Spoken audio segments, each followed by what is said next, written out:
यहाँ उपस्थित इस विश्वविद्यालय के आदरणीय कुलपति, जिनके स्नेह के कारण आज मैं यहाँ पर उपस्थित हूँ, प्रोफेसर योगेश सिंह जी,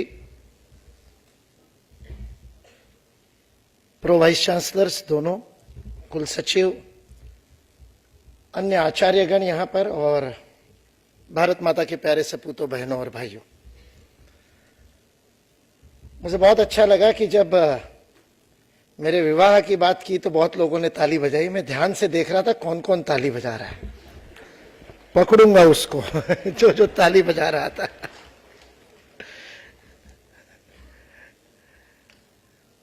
एपीजे अब्दुल कलाम साहब को एक बार एक पत्रकार ने पूछा एक प्रेस कॉन्फ्रेंस में कि आपने शादी क्यों नहीं की, जीवन भर अविवाहित रहे। ऐसा लोग कहते कि अविवाहित लोग ही ज्यादा कुछ काम कर पाते हैं। तो एपीजे अब्दुल कलाम को पूछा कि आपने विवाह क्यों नहीं किया, तो उन्होंने उत्तर दिया कि समय ही नहीं मिला, टाइम ही नहीं मिला, काम करने में इतना व्यस्त रहा कि शादी के लिए समय ही नहीं मिला। मेरा ऐसा नहीं हुआ। मैंने अपने जीवन में बहुत पहले कुछ निर्णय किए हैं।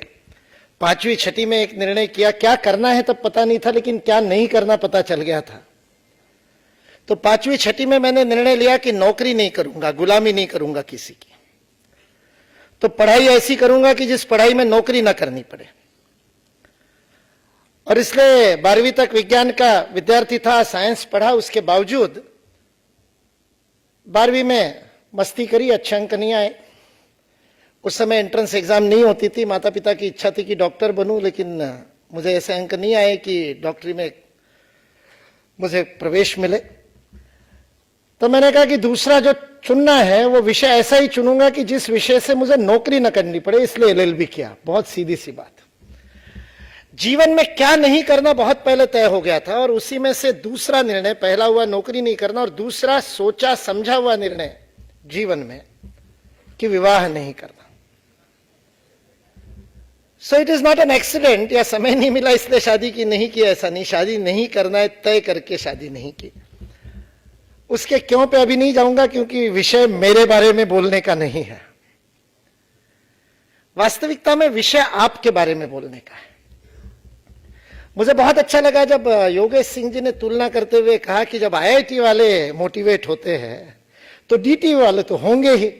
मैं इस बात से पूर्ण सहमत इसलिए हूं क्योंकि मैं आईआईटी वालों के साथ में बहुत संपर्क रहा है, और उस आधार पर मैं कह सकता हूं कि भले ही एंट्रेंस एग्जाम में वो अव्वल आए हो, वो देश की सर्वोच्च प्रतिभा है, ऐसा मेरा अनुभव नहीं।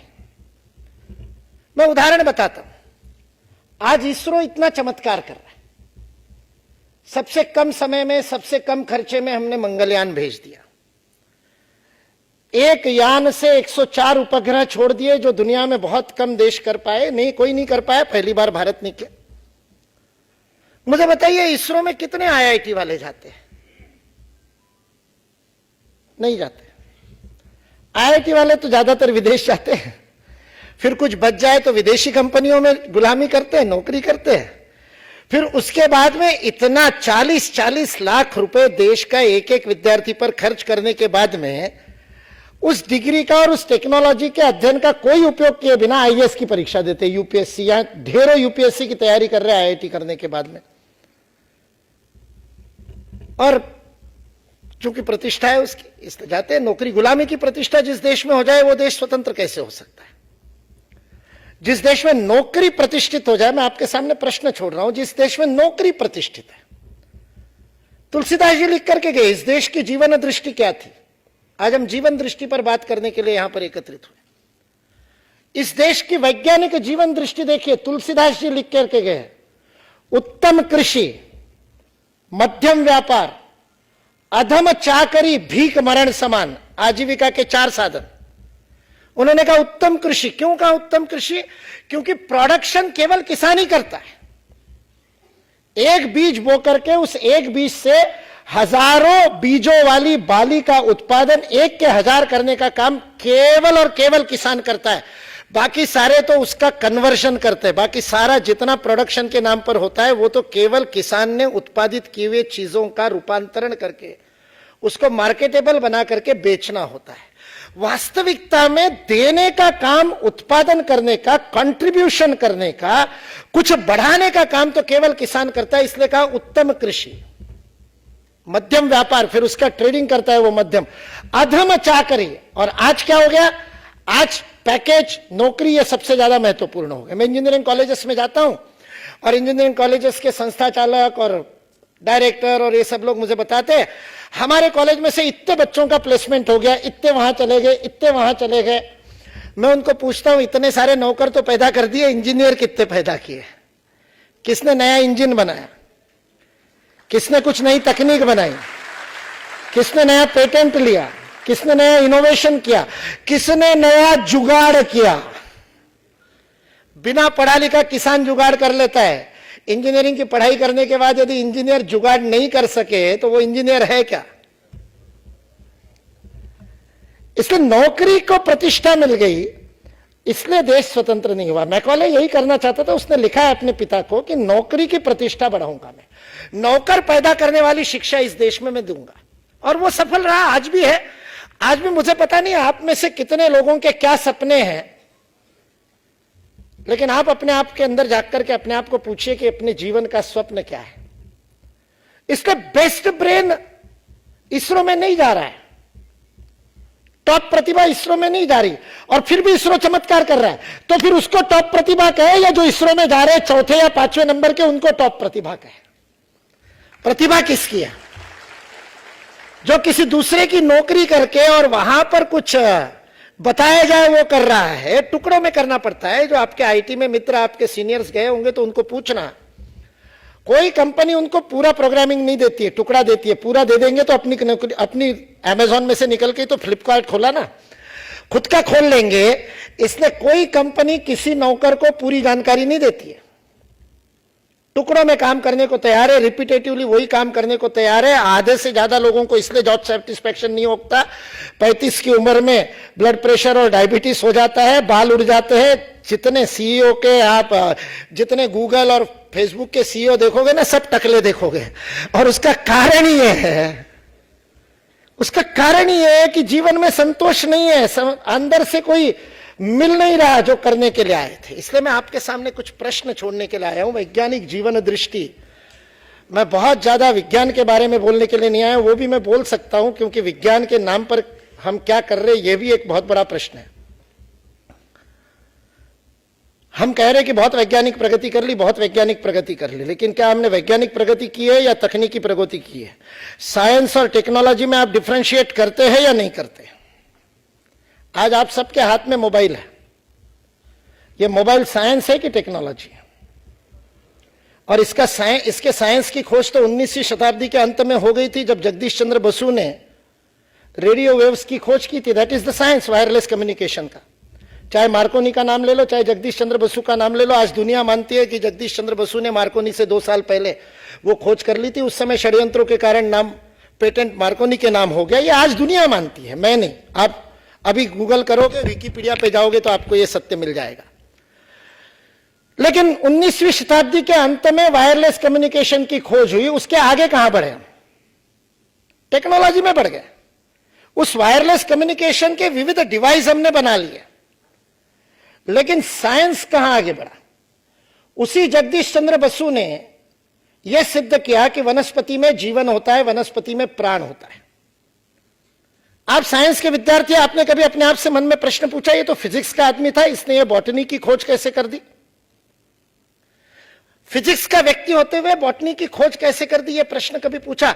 आज टेक्नोलॉजी में सुपर पावर के रूप में जिस कंपनी का नाम लिया जाता है, और जो जुगाड़ टेक्नोलॉजी में भी दुनिया में सबसे आगे, वो टेस्ला कंपनी, उसका जो फाउंडर है निकोला टेस्ला, उसका जीवनी कभी पढ़िए तो वो निकोला टेस्ला की जीवनी में आपको पता चलेगा कि जगदीश चंद्र बसु जो काम कर रहे थे वही काम निकोला टेस्ला करना चाह रहा था, करने नहीं दिया गया उसको। वहां पर बहुत विरोध हुआ। वो सारी लड़ाई, आइंस्टाइन और टेस्ला की लड़ाई, यदि आप पढ़ेंगे तो बड़ा इंटरेस्टिंग रीड है वो। फिर आइंस्टाइन के भी सब विरोधी हो गए, क्योंकि नया साइंस कोई देता है तो उसका विरोध उस समय होता है। स्ट्रिंग थ्योरी को आज सब लोग मान रहे हैं, उसको आइंस्टाइन ने जिस समय कहा तो उसको पागल कह दिया कि ये हो नहीं सकता, स्ट्रिंग थ्योरी कैसे हो सकती है। या तो वेव होगा या पार्टिकल होगा, ये दोनों का एक दूसरे का बदलने वाला कैसे होगा? इसलिए साइंस कहां है, मैं आपसे प्रश्न पूछ रहा हूं। टेक्नोलॉजी तो बहुत आगे बढ़ रही है। जगदीश चंद्र बसु ने वनस्पति में प्राण है यह सिद्ध किया, उसके लिए यंत्र बनाया और उस यंत्र को बना करके उन्होंने स्थापित कर दिया कि वनस्पति में प्राण है। केवल ये नहीं, निकोला टेस्ला के पेपर यदि आप पढ़ेंगे 19वीं शताब्दी के अंत में, क्योंकि निकोला टेस्ला स्वामी विवेकानंद के साथ 7 दिन रहे थे, स्वामी विवेकानंद उनके साथ 7 दिन रहे, क्योंकि स्वामी विवेकानंद वहां गए थे तब।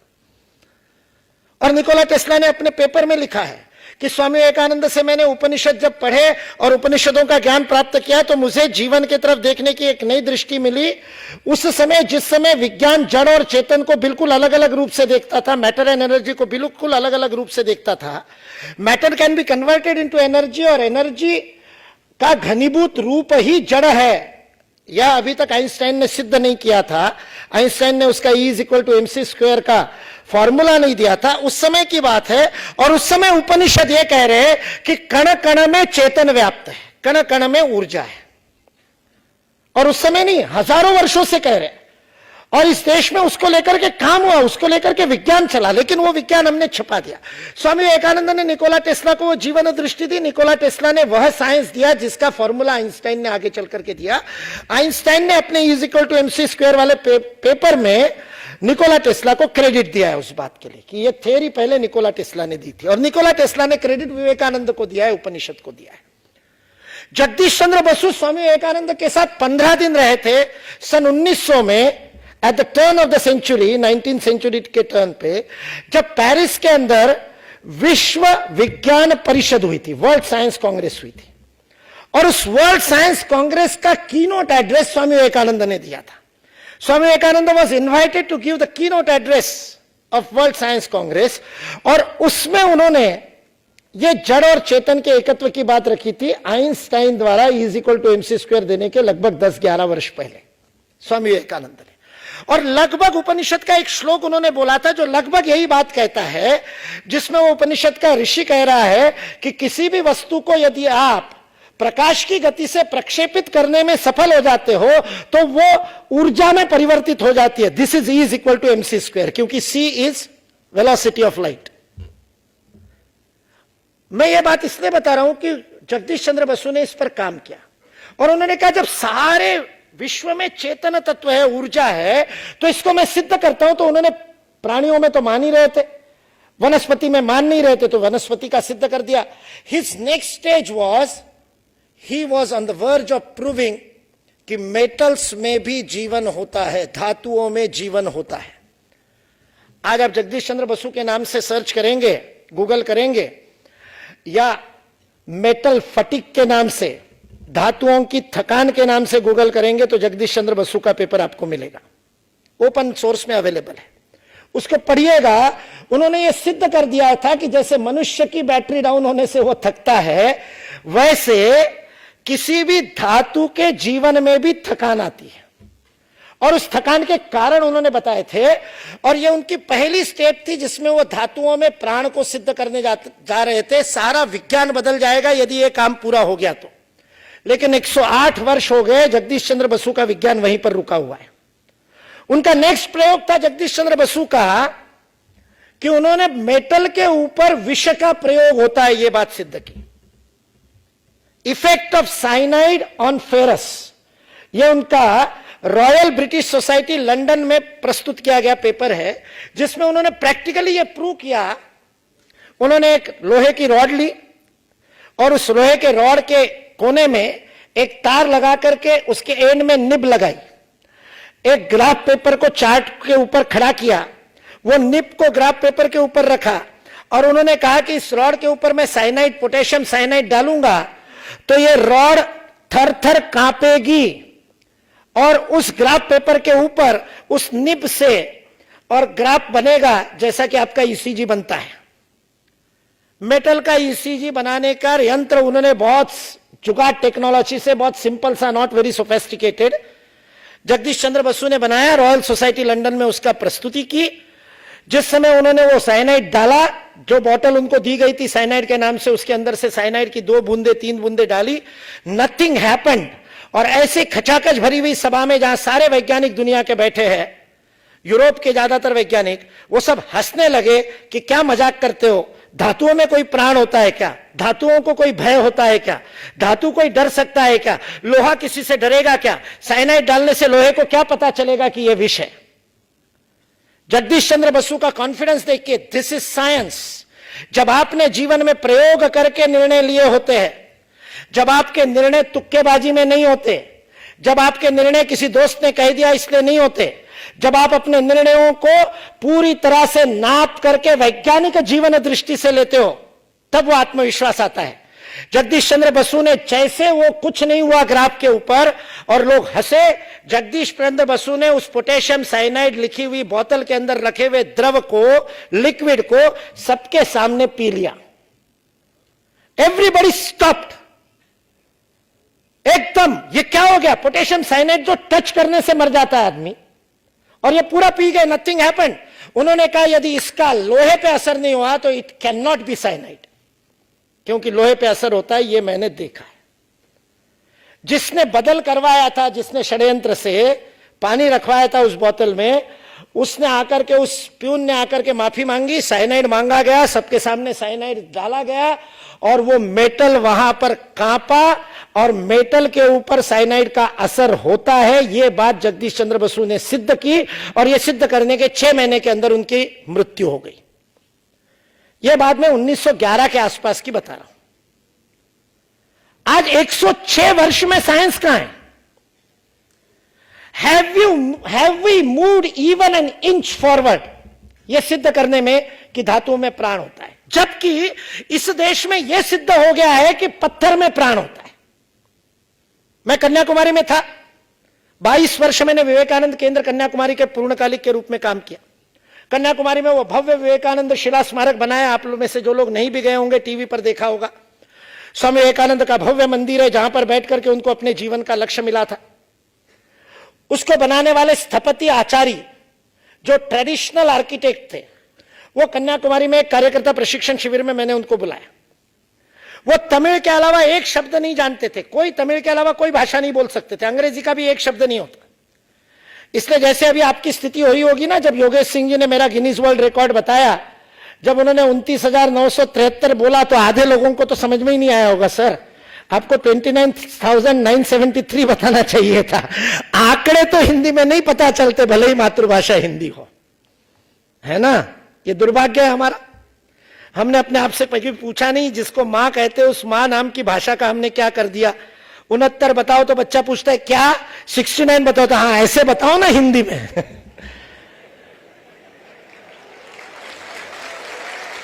वो स्थपति आचार्य, उसको तमिल के अलावा एक शब्द नहीं आता, और मेरे को तमिल के 20, 25, 50 शब्द आते होंगे। कन्याकुमारी में रहते रहते समझ लेता हूं।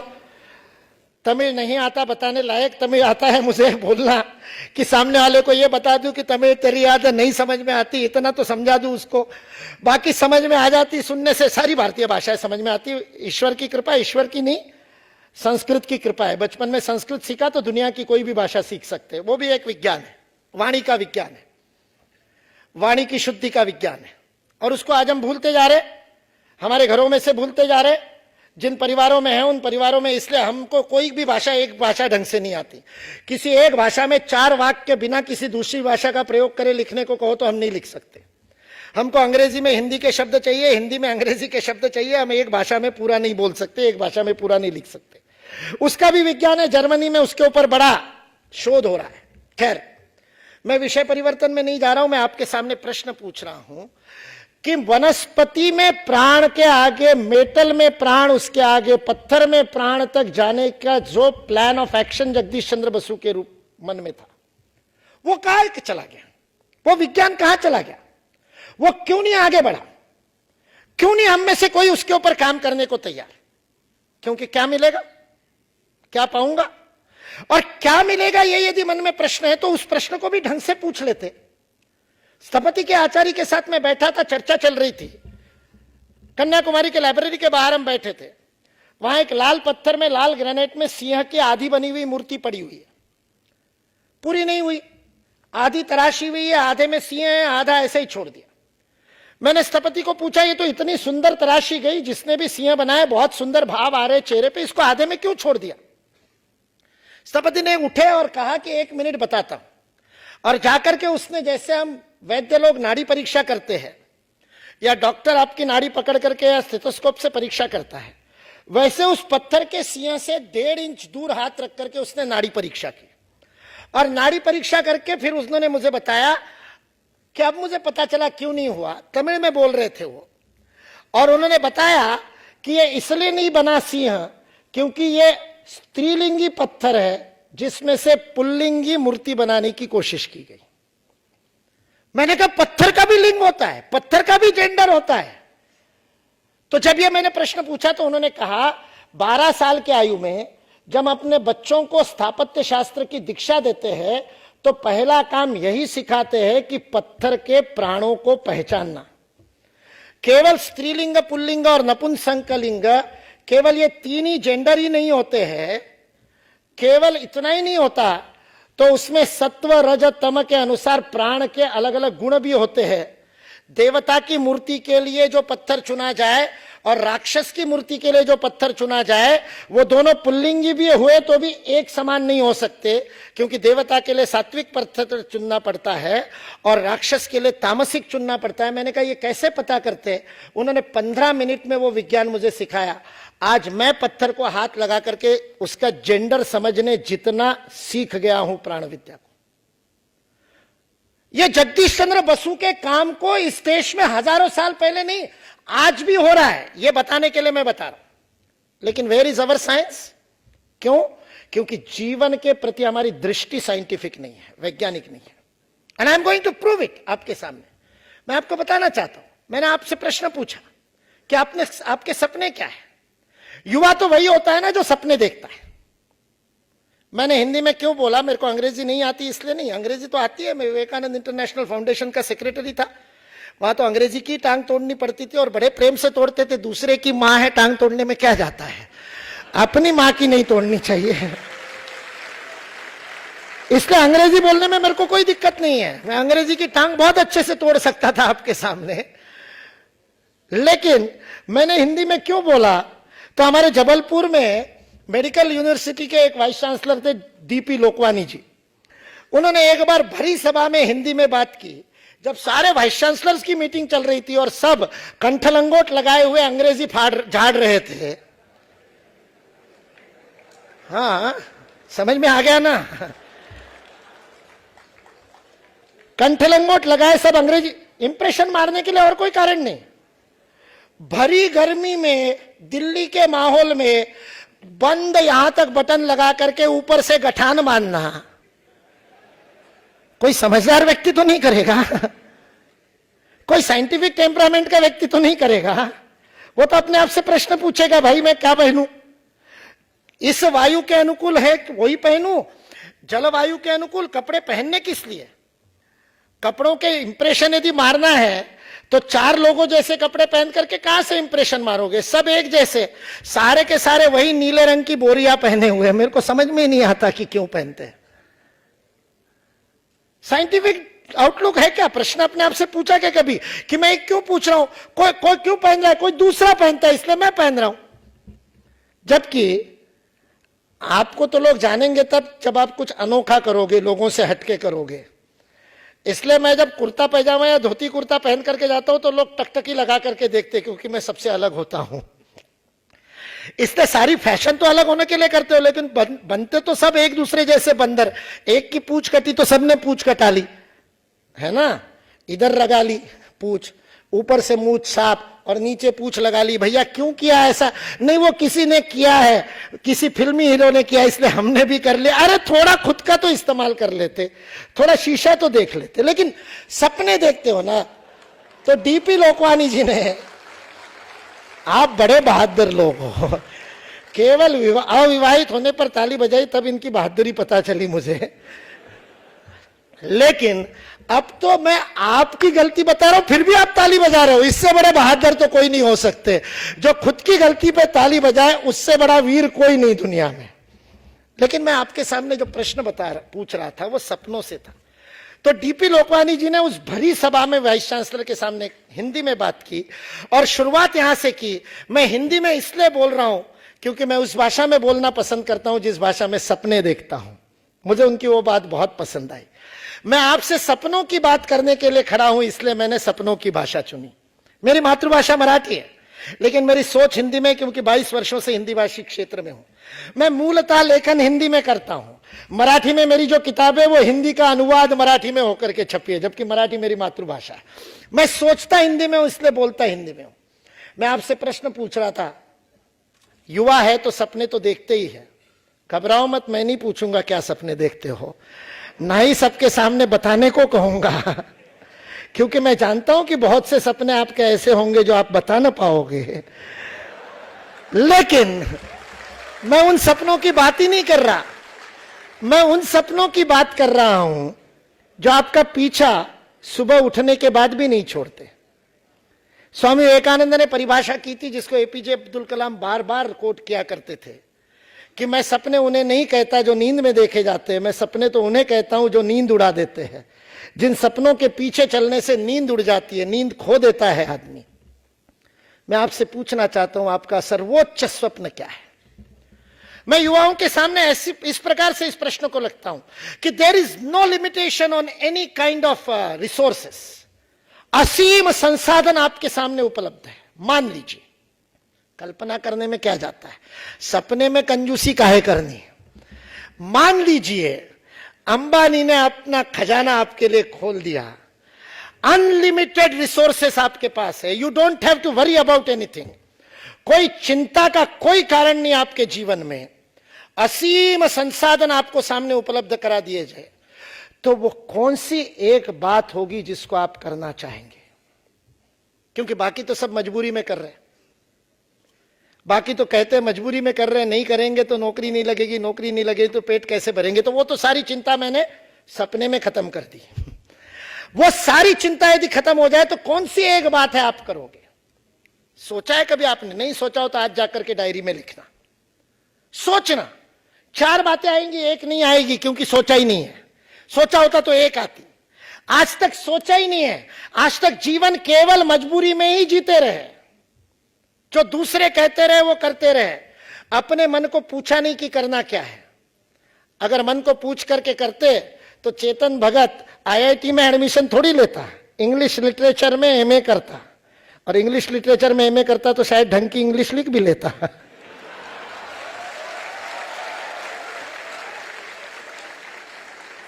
पर सब साथी जा रहे तो वो भी पागलपन में चला गया, और बाद में उसके बाद में उसको किसी ने बता दिया केवल इंजीनियरिंग से आजकल नौकरी नहीं लगती भाई, उसके बाद एमबीए कर लो। तो एमबीए भी कर लिया। लोग मुझे कहते हैं आज की दुनिया पैसे के पीछे पागल है। आपको भी लगता होगा, आप भी स्वयं को मानते होंगे कि मेरा सपना है बहुत पैसा कमाऊं। अगर आपका यह सपना है तो मैं आपके सामने प्रश्न रख रहा हूं, फिर आप बड़े पैकेज की नौकरी क्यों ढूंढ रहे हैं? आज व्यक्ति 4 साल इंजीनियरिंग में बर्बाद करता है। माता पिता नहीं, आगे चल करके इंजीनियरिंग का उपयोग नहीं करता, इसलिए कह रहा हूं, बाकी कुछ नहीं। आगे चल के कोई बताता है इंजीनियरिंग करने के बाद में नौकरी नहीं मिलेगी, इसलिए एमबीए करता है, उसमें मार्केटिंग लेता है, और उसके बाद में दूसरों की बनाई चीजें बेचता है। 4 साल किसी प्राइवेट में, आप तो सुखी हो, डीटीयू में आ गए, प्राइवेट में जाते तो माँ बाप के 5-6 लाख तो बर्बाद कर ही देता, मिनिमम 6-7 लाख। फिर यहां भी करते हो, ठीक है, बहुत बढ़िया। तो मेरी बात सिद्ध हो गई, और अब आप अच्छे से समझ जाओगे इस बात को। उसके बाद 2 साल का एमबीए करने में और 4-6 लाख, तो 10-12 लाख का वेस्टेज, इन्वेस्टमेंट नहीं, 10-12 लाख का वेस्टेज करने के बाद में उसको नौकरी लगती है रिलायंस फ्रेश में कंठ लंगोट लगा करके सब्जी बेचने की। एमबीए वाला बेचता है। दिल्ली में 13,000 की स्टार्टिंग मिलती है रिलायंस फ्रेश में, मैं बता देता हूं, मेरा मार्केट सर्वे। और गाजियाबाद चलो जाओगे तो 9,000 मिलेगा। छोटे शहरों में 9,000, बड़े शहरों में 13,000 की स्टार्टिंग देता है इंजीनियरिंग एमबीए करे हुए सब्जी वाले को रिलायंस।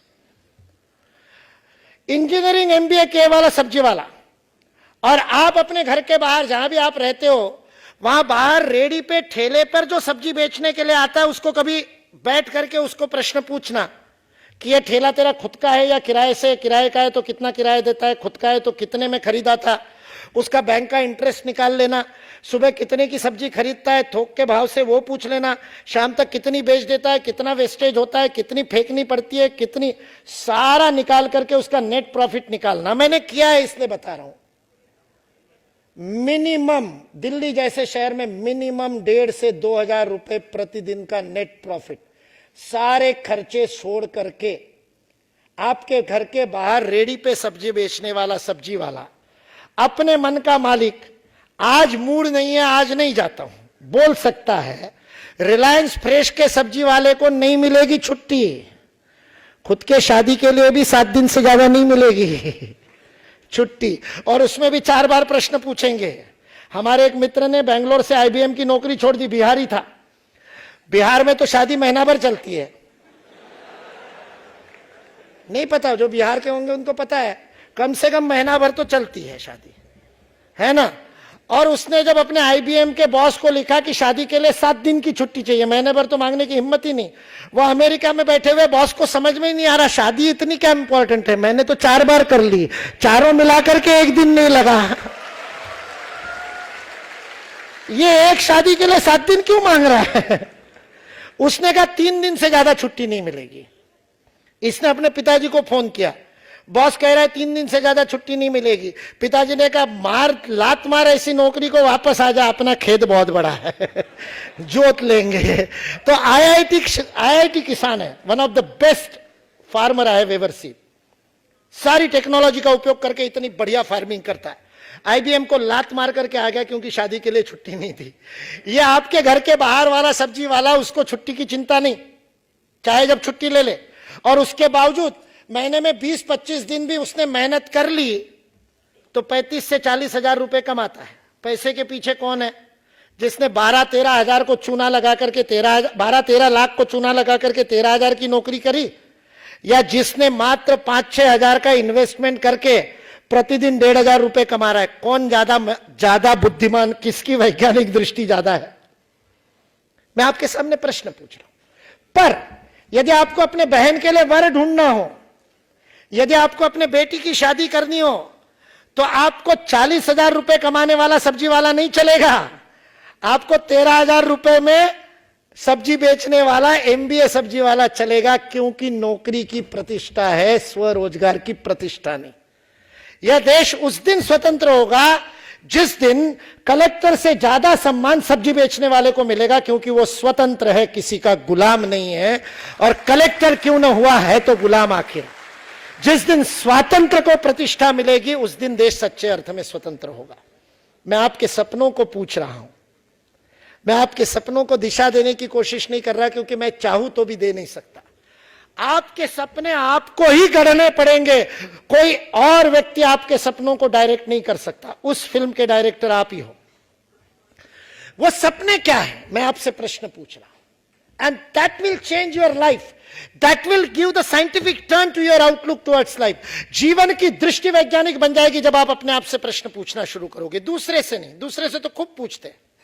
पहली लड़ाई हो जाए, मान लो यहां से बाहर गए और साइकिल स्टैंड में आपकी स्कूटर को या आपकी साइकिल को दूसरे का धक्का लग गया, तो उससे लड़ाई हो जाए, तो पहला प्रश्न किसी भी लड़ाई में, सड़क पे लड़ाई हो जाए, हॉस्टल में हो जाए, कहीं भी लड़ाई हो जाए, क्लासरूम में, पहला प्रश्न आप दूसरे को पूछते, कमर पे हाथ रख करके, अपने आप को समझता क्या है? पूछते हो कि नहीं? What do you think of yourself? पूछते हो ना दूसरे को।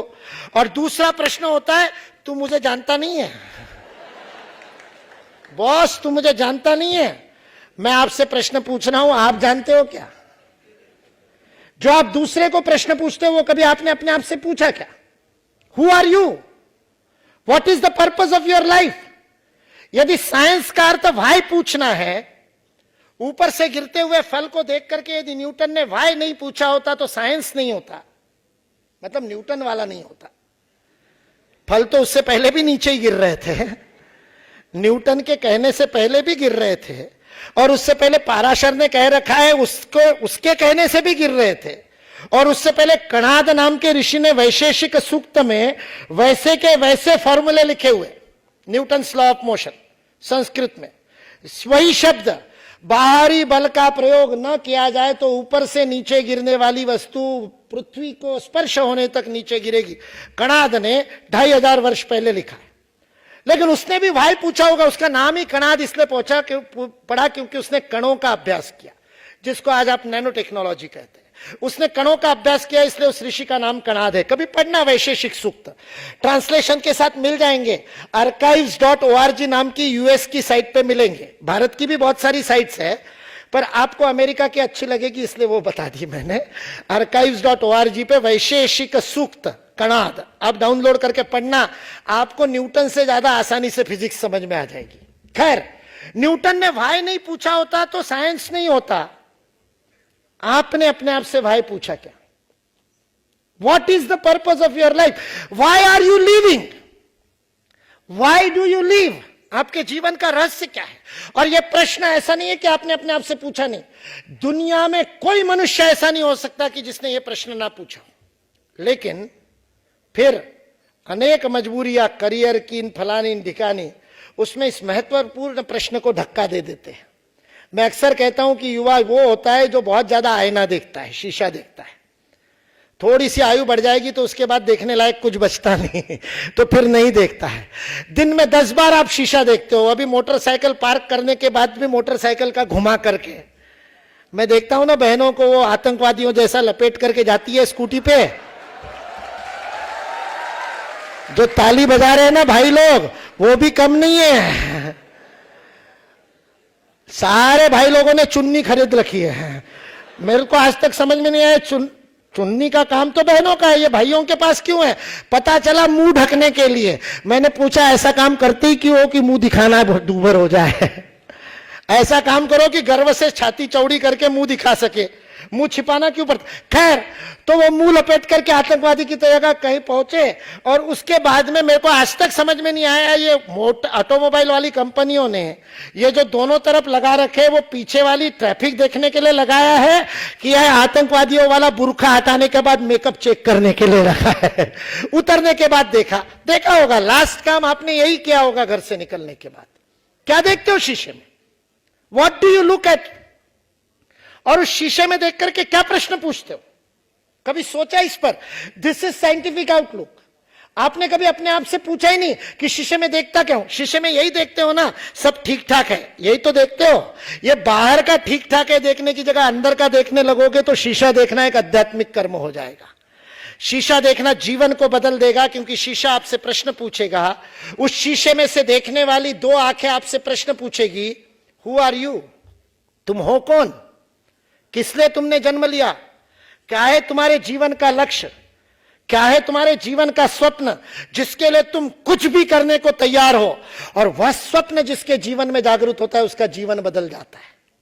वो जीवन को देखने की दृष्टि बदल जाती है। फिर जगदीश चंद्र बसु को कोई अंग्रेज नहीं रोक पाए। जगदीश चंद्र बसु को पैसे की कड़की नहीं रोक पाई। 1 पैसा नहीं था उनके पास। अंग्रेजों की लड़ाई में उन्होंने छोड़ दी थी सैलरी लेना।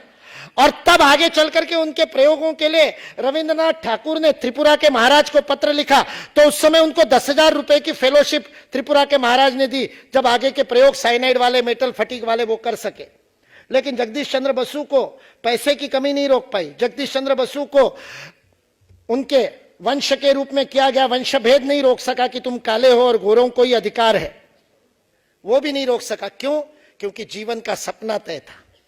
मैं आपके सामने ये प्रश्न छोड़ने के लिए आया हूं, मैं कौन हूं, किस लिए पैदा हुआ? ये माइक है। मैं हमेशा ये उदाहरण देता हूं। निर्जीव है, इसमें जान नहीं। मतलब जगदीश चंद्र बसु का प्रयोग आपने आगे बढ़ा दिया होता तो मैं ये कह नहीं पाता, फिर मेटल में प्राण है ये सिद्ध हो गया होता। लेकिन आज आप इसको निर्जीव मानते हो। लेकिन इस माइक का पर्पस है, it exist because of a purpose. क्या है इस माइक का पर्पस? क्या है? आवाज को ग्रहण करना।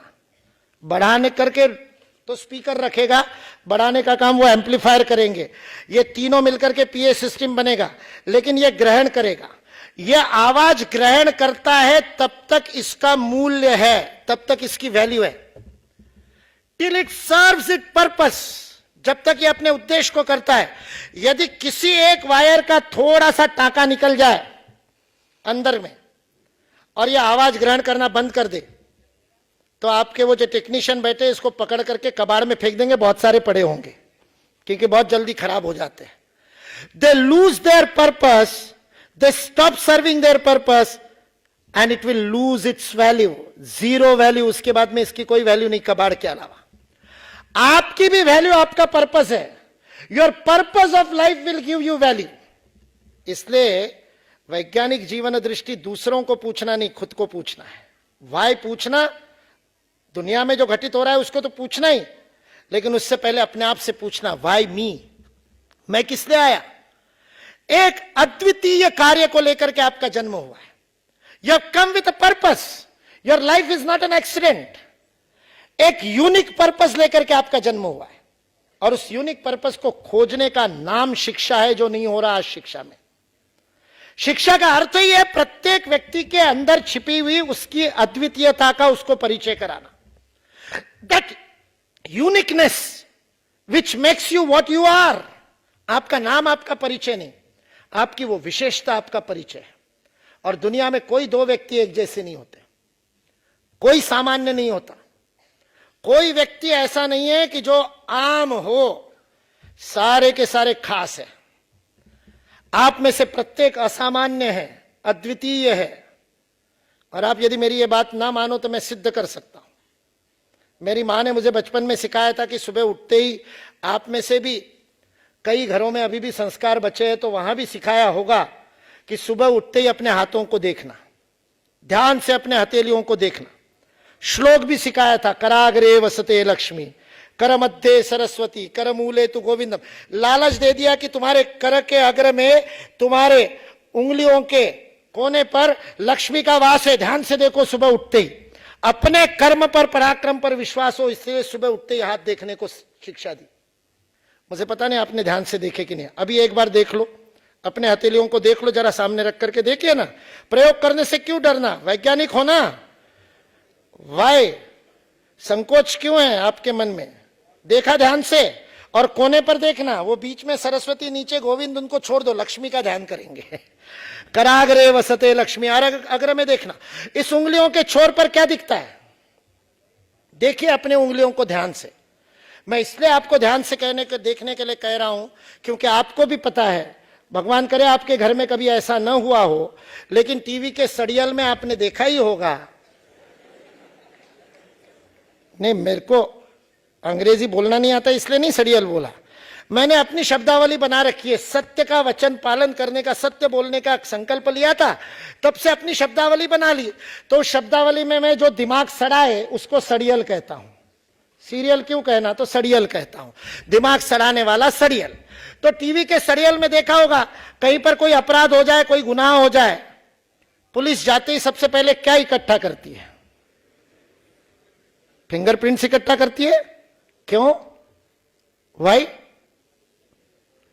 अब देखो अपने फिंगरप्रिंट ध्यान से, ऐसा नमूना भगवान ने दूसरा नहीं बनाया दुनिया में। 7 अरब लोगों में ऐसे फिंगरप्रिंट केवल आपके हैं जो आपके हैं। Even your body is unique. तो बॉडी, माइंड, इंटेलेक्ट का मिलाकर के आपका व्यक्तित्व कितना यूनिक होगा। ऐसा दूसरा मुकुल नहीं है दुनिया में। 7 अरब लोगों में यह नमूना एक ही है। और केवल 7 अरब नहीं, जो मर गए वो सारे, और जो अभी तक पैदा नहीं हुए उनमें भी कोई ऐसा नहीं था। एकमेवा द्वितीय, आप में से प्रत्येक एकमेवा द्वितीय। Not only in structure, not only in composition, केवल संरचना में ही नहीं, आपके पर्पस में भी यूनिक है। आपका कार्य यूनिक है, आपकी भूमिका यूनिक है। और उसको खोजना, वो प्रत्येक व्यक्ति के अंदर छिपे हुए बीज को खोजने का नाम एजुकेशन है। And we have lost that education. क्योंकि बचपन से इन इंद्रियों का उपयोग करना हमको सिखाया नहीं। आंखों से कैसे देखा जाता है, कानों से वास्तविकता में कैसे सुना जाता है, ये पंच ज्ञानेंद्रिया और पंच कर्मेंद्रिया, इनके ऊपर काम नहीं हुआ। मैं भाषा की बात कह रहा था कि एक भाषा हम क्यों नहीं बोल सकते, क्योंकि भाषा के विज्ञान को नहीं समझा। संस्कृत कोई एक भाषा नहीं है। Sanskrit is science of oration, संस्कृति साइंस ऑफ एक्सप्रेशन, अभिव्यक्ति का शास्त्र है वो। आपका कंठ यहां से लेकर यहां तक आप बोल सकते हैं। एक विशिष्ट फ्रीक्वेंसी के अंदर की आवाज हम सुन सकते हैं मनुष्य के रूप में। उससे नीचे वाले सबसोनिक या उसके ऊपर वाले सुपरसोनिक हमारे कान सुन नहीं सकते। कुत्ता हमसे ज्यादा सुन लेता है, चमगादड़ बैट उससे ज्यादा सुनता है, क्योंकि उसकी रेंज अलग है। मनुष्य की रेंज कहां से डिफाइन होती है, किस फ्रीक्वेंसी में सुनेगा, उसकी रेंज डिफाइन होती है उसके स्वर यंत्र से। स्वर यंत्र का सबसे नीचे का हिस्सा, उंगली रखिए यहां पर, एकदम नीचे थोरेक्स, यहां पर उंगली रखिए और यहां दबाइए मत, मर्म केंद्र है बाबा, गड़बड़ ब्लू वेल हो जाएगा यहीं पे इसलिए यहां धीरे से उंगली रखिए और यहां से स्वर यंत्र से आवाज निकालिए। मैं नहीं बताऊंगा, मैं करूंगा तो आपको लगेगा आई एम गाइडिंग यू। आप खुद एक्सपेरिमेंट कीजिए, क्या आवाज निकलती है, निकालिए निकालिए। के अलावा कोई आवाज निकल ही नहीं सकती, निकाल के देख लो, ही निकलेगी। जोर से निकालो एक बार। इसलिए दुनिया की प्रत्येक भाषा का पहला सिलेबल अ होता है। अंग्रेजों को उच्चारण नहीं आते इसलिए वो ए कह देते हैं, वैसे है तो अ ही वो। नहीं, मैं प्रश्न पूछता हूं हमेशा, ए क्यों बोलते हो भाई जब उसका उच्चारण अ कहते हो? यहां कोई अतुल बैठा होगा, कोई अनुज बैठा होगा, स्पेलिंग क्या करता है? ATUL करता है ना, तो उच्चारण अ करते हो और बोलने में ए बोलते हो। हमारे उत्तर प्रदेश के शिक्षकों ने बच्चों को कै कबूतर सिखा दिया, तो आजकल भी कै कबूतर कै खरगोश बोलने वाले लोग, मेरे को लगता है ये सब अंग्रेजों से आए होंगे जो अ को ए बोलते हैं। दुनिया की हर भाषा का पहला सिलेबल, रोमन का पहला सिलेबल अल्फा, उर्दू का अलिफ। भारत में संस्कृत और उससे निकली हुई सारी भाषाओं में तो अ है ही। क्यों? क्योंकि that is the lowest frequency, सबसे भारी आवाज जो मनुष्य का स्वर यंत्र निकाल सकता है।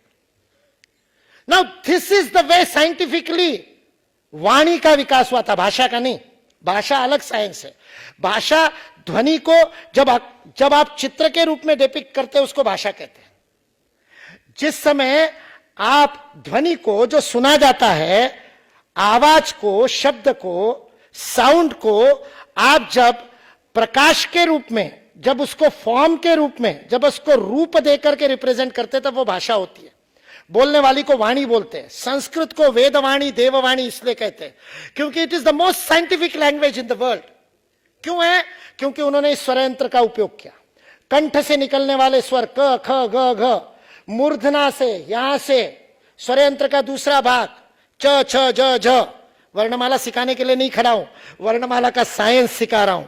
और सबसे बारीक फ्रीक्वेंसी, सबसे हाईएस्ट फ्रीक्वेंसी जो मनुष्य निकाल सकता है, होठ बंद करके, स्वर यंत्र का दूसरा छोर, होठ बंद करके आवाज निकालिए। कौन सी आवाज निकलती है? निकालिए एक बार। म, प, फ, ब, भ, म।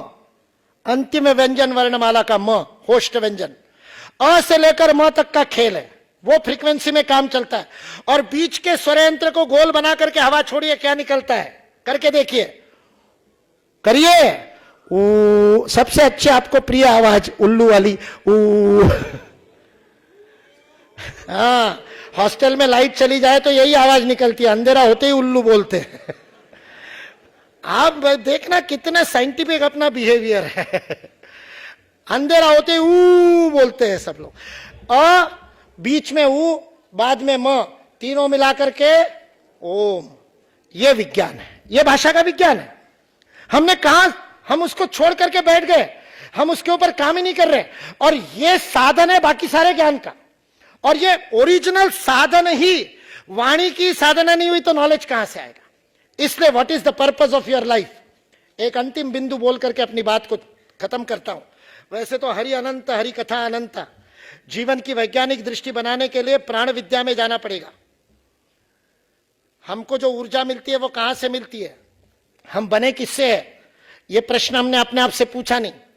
हम जो कुछ भी आज है वो सूर्य से बने हुए हैं। मैंने सूर्य नमस्कार का वर्ल्ड रिकॉर्ड क्यों किया? क्योंकि सूर्य ही विश्व की समस्त ऊर्जा का मूल स्रोत है। सूर्य से ही ऊर्जा प्राप्त होती है।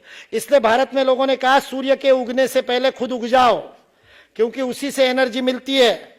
सूर्य के उगने से पहले उठने का नियम इसलिए बना ब्रह्म मुहूर्त पे, क्योंकि उसके पीछे का प्राण विज्ञान है।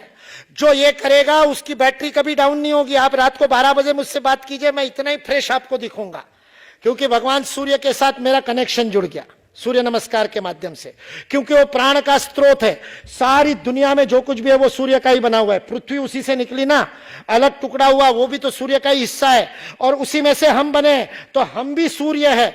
इसलिए वो सूर्य से कनेक्शन बना लेंगे तो हमारी ऊर्जा की स्थिति अलग बन जाएगी। खैर, वो विज्ञान आज समझाने के लिए मैं यहां पर नहीं आया हूं, मैं जीवन दृष्टि के बारे में बता रहा हूं। मैंने इसका उदाहरण पर्पसफुली दिया था, क्योंकि इसके उदाहरण से मैं आपको एक छोटा सा सूत्र देना चाहता हूं आपके जीवन का पर्पस खोजने के लिए, और वो सूत्र देकर के अपनी बात को बंद करूंगा। दुनिया में जितने महापुरुष है वो इसीलिए महापुरुष है कि उन्होंने अपने आप से प्रश्न पूछा, who am I. APJ Abdul Kalam तो गए थे फाइटर पायलट बनने, सिलेक्ट नहीं हुए, फेल हो गए, ऋषिकेश में जाकर के आत्महत्या करने वाले थे, और उतने में स्वामी शिवानंद जी ने कंधे पर हाथ रखा। उनके अग्निपंख, विंग्स ऑफ फायर यदि पढ़ी होगी तो उसमें बहुत सुंदर उन्होंने वर्णन किया है। गोल चेहरे वाला, तेजस्वी आंखों वाला वो सन्यासी मेरे कंधे पर हाथ रखता है। मैं ऊपर जब उसकी आंखों में देखता हूं तो अलग तेज दिखाई देता है, मानो वो भेदती हुई आंखों से मेरे हृदय तक देख रहा है और मेरे से प्रश्न पूछता है, क्यों परेशान हो। मैं उत्तर दूं इससे पहले कहता है कि मत कहना कि परेशान न हो, तुम्हारी आंखें बता रही कि तुम जीवन मरण के प्रश्न से गुजर रहे हो। और फिर शिवानंद जी ने मंत्र दिया, एक दरवाजा बंद हो गया तो क्या हुआ, तुम्हारा जीवन का ये पर्पस होगा ही नहीं। तुम फाइटर पायलट बनने के लिए पैदा ही नहीं हुए हो, तुम्हारे जीवन का लक्ष्य कुछ और है, उसे खोजो। एक दरवाजा बंद हुए तो क्या हुआ, हजारों दरवाजे खुलेंगे। अपने अंदर जाकर के खोजो कि जीवन में क्या करना है। उस दिन एपीजे अब्दुल कलाम को शिवानंद जी महाराज ने दी हुई भगवत गीता उनके जेब में जिंदगी भर रही। शिलोंग में अंतिम श्वास लेते समय भी वो भगवत गीता उनके जेब में थी। दुनिया में जितने महापुरुष है उन महापुरुषों की जीवनचर्या इस एक प्रश्न से बदली, मैं कौन हूं, किस लिए पैदा हुआ, मेरे जीवन का लक्ष्य क्या है। जिसने भी यह प्रश्न पूछा, आइंस्टाइन को 5वीं क्लास में निकाल दिया गणित नहीं आती करके, और उसने अपने आप से प्रश्न पूछा मेरे जीवन का लक्ष्य क्या है, इसलिए आइंस्टाइन बना। सुभाष चंद्र बोस 13 साल की अवस्था में बोर्डिंग स्कूल में से मां को पत्र लिखते। 13 साल का सुभाष मां को पत्र लिखा है, मां तूने 9 महीने गर्भ में पाला पोसा बड़ा किया, दूध पिलाया, किस लिए, मेरे जीवन का लक्ष्य क्या है। पिताजी चाहते हैं कि मैं बड़ा होकर के इंडियन सिविल सर्विसेज का आईसीएस का अफसर बनूं, अंग्रेजों की चाकरी करूं और परतंत्र भारत मां पर अत्याचार करूं। मां बता, क्या तूने मुझे इसलिए जन्म दिया, क्या है मेरे जीवन का लक्ष्य। इतिहास को पता नहीं कि सुभाष के पत्र का मां ने क्या उत्तर दिया, लेकिन इतिहास को पता है कि इस प्रश्न ने सुभाष का जीवन बदल दिया। आज सुभाष चंद्र बोस विश्व के सर्वाधिक लोकप्रिय क्रांतिकारी इसलिए है क्योंकि उन्होंने अपने आप से प्रश्न पूछा, मैं कौन हूं। मैंने आपको महापुरुष बनने का मंत्र दिया है, और मैं बहुत बेकार, मतलब जैसे वो हैकर होते ना या वायरस बनाने वाले लोग होते वैसा आदमी हूं। मैंने इन सबके दिमाग में कीड़ा डाल दिया। आज के बाद शीशा नहीं देख सकेंगे ढंग से। जब भी शीशा देखेंगे, जब भी आईना देखेंगे, जब भी दर्पण देखेंगे, उसमें से देखने वाली आंखें प्रश्न पूछेगी, कौन है तू, किस लिए पैदा हुआ, क्या है तेरे जीवन का लक्ष्य। नींद उड़ जाएगी, सो नहीं पाओगे जब तक ये प्रश्न अपने आप से पूछोगे। मदन लाल धिंगरा आपके जैसा ही गोरा चिट्टा था, बहुत बढ़िया घुंघराले बाल, और खूब मेकअप करता था, खूब फुसफुस करके सेंट लगाता था। लंदन में पढ़ता था, गोरी मेमों को पटाने का काम था, हट्टा खट्टा और मस्त नाचता था। उस समय तो ये आपके कान में लगे होते, वैसे MP3 तो थे नहीं, तो उस समय वो भूंगड़ा लेकर के, ग्रामोफोन लेकर के इधर उधर जाता था। एक दिन भूंगड़े पे गाना लगा हुआ है ग्रामोफोन पे और सब नाच रहे, और गलती से पहुंच गया भारत भवन के नीचे। ऊपर में स्वतंत्र वीर सावरकर क्रांतिकारियों की बैठक ले रहे और नीचे मदन लाल धिंगरा का तमाशा चल रहा है। नीचे की आवाज ऊपर तक की। सावरकर ने गुस्सा होकर के वरदराजन नाम के दूसरे क्रांतिकारी को कहा, वरद जाओ देखो, ये अंग्रेज मेरी मां को, भारत मां को लूटते और यहां आकर के अय्याशी करते हैं। बालकनी से वरदराज ने नीचे झुक करके देखा, वापस जाकर के गर्दन नीचे झुका करके खड़ा रहा। सावरकर ने कहा, तू क्यों गर्दन झुका रहा है। तो उसने कहा कि कोई अंग्रेज नहीं, उन सबका लीडर तो हमारा भारतीय बच्चा है, भारतीय युवा है, और वो भारतीय युवा कुछ गोरे और कुछ भारतीय लोगों को लेकर के नाच रहा है। सावरकर लकड़ी की सीढ़ी से नीचे उतरे और उस ग्रामोफोन की सुई को हटाया, गाना बंद हुआ। सारे मदनलाल धिंगरा के मित्र स्तब्ध हुए। सावरकर की कृशकाय पापड़ तोड़ पहलवान जैसी शरीर यष्टि को देख करके लगा और मदन लाल धिंगरा तो अट्टा कट्टा पहलवान, दंगल करने वाला पंजाब में। और वो तो उसका गुस्सा बड़ा प्रसिद्ध था। एक बात कीजिए, अंग्रेज प्रोफेसर ने लंदन यूनिवर्सिटी में उसको कह दिया, you black, you shut up. और ये उठ करके अपने बेंच पे से कूदा, उस प्रोफेसर को पटकनी दी, उसके नाक पे एक मुक्का जड़ा, नाक से खून का फव्वारा निकला। मदन लाल भी खून से रंगा और प्रोफेसर भी। मदन लाल प्रोफेसर का कहता है, now I am not black, you are not white, both are red. ऐसा मदन लाल धिंगरा। लोगों को लगा सावरकर की कुछ नहीं होगी, लेकिन सावरकर की जलती आंखों ने मदन लाल धिंगरा की आंखों में आंखें डाल करके प्रश्न पूछा, क्या इसीलिए तेरी मां ने दूध पिलाया था? वह भारत मां का जनाजा निकला है, परतंत्र राष्ट्र है, गुलामी में भारत मां तप रही है और तुम यहां पर तमाशे कर रहे हो। क्या तुम्हारे माता पिता ने इसीलिए यहां पढ़ने के लिए भेजा है? मदन लाल धिंगरा गर्दन नीची करके चला गया। 3 दिन बाद सावरकर के पास लौटा और कहा, मुझे भी क्रांति के पथ पर ले लो। सावरकर ने कहा, तुम्हारे जैसा अय्याश, तुम क्या करोगे क्रांति के पथ पे? यहां तो बड़े मजबूत दम वाला व्यक्ति चाहिए। मदन लाल धिंगरा ने हर परीक्षा देने की तैयारी दिखाई। जलती मोमबत्ती के ऊपर हाथ रख करके जलने तक के हाथ नहीं हटाना, निष्कंप रखना बिना कपकपी के, वो परीक्षा देकर के क्रांति के पथ पर आया। सावरकर ने मदन लाल को पूछा, क्या हो गया? सावरकर को मदन लाल ने उत्तर दिया, आपकी जलती आंखों ने पूछा प्रश्न, मुझे सोने नहीं दिया। 3 रात सोया नहीं और अपने आप से प्रश्न पूछता रहा कि मेरा जीवन किस लिए, क्या करने के लिए मैंने जन्म लिया है। 17 अगस्त 1911 को लंदन की जेल में मदन लाल धिंगरा को फांसी दी गई। एक दिन पहले जब अंतिम इच्छा पूछी तो मदन लाल धिंगरा ने उस अंग्रेज वार्डन को कहा, एक कंघी, सुगंधित तेल और शीशा ला करके दो। वार्डन ने पूछा, कल फांसी है और आज श्रृंगार करके क्या करोगे? मदन लाल धिंगरा ने उत्तर दिया, मरते तो तुम लोग हो और जाकर के कब्र में दफना दिए जाते हो, मैं तो अभी गया और अभी किसी और मां की कोख से भारत माता की सेवा करने के लिए फिर पैदा हो जाऊंगा। फांसी तो मेरे लिए दुल्हन है और दुल्हन के सामने ये तुम्हारे लंदन के जेल की जुए लेकर के जाऊंगा, इसलिए कंघी ला करके दो, जरा बाल साफ करूं, सच सवर लूं, फिर फांसी चढ़ूंगा। जीवन का लक्ष्य मिल गया। वही मदन लाल धिंगरा जो अय्याशी करने के लिए लंदन गया था, राय बहादुर का बेटा, हराम की कमाई से गया था, लेकिन उस मदन लाल का जीवन बदल गया। एक प्रश्न ने जीवन बदला।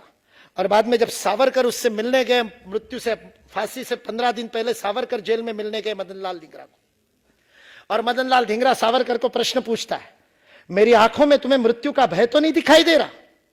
और सावरकर उत्तर देते हैं, मदन, तुम्हारी आंखों में मुझे स्थितप्रज्ञ भगवत गीता के योगेश्वर कृष्ण के स्थितप्रज्ञ भाव दिखाई दे रहे। जीवन में कभी एक श्लोक न पढ़ने वाला, कभी गुरुद्वारे नहीं गया, कभी मंदिर नहीं गया, किसी भगवान को नहीं माना, वह मदन लाल धिंगरा भगवान कृष्ण के समतुल्य हो गया, क्योंकि उसको जीवन का लक्ष्य मिल गया कि मेरा जीवन भारत माता के लिए है। जिसको जीवन का लक्ष्य मिलता है वो महान बनता है।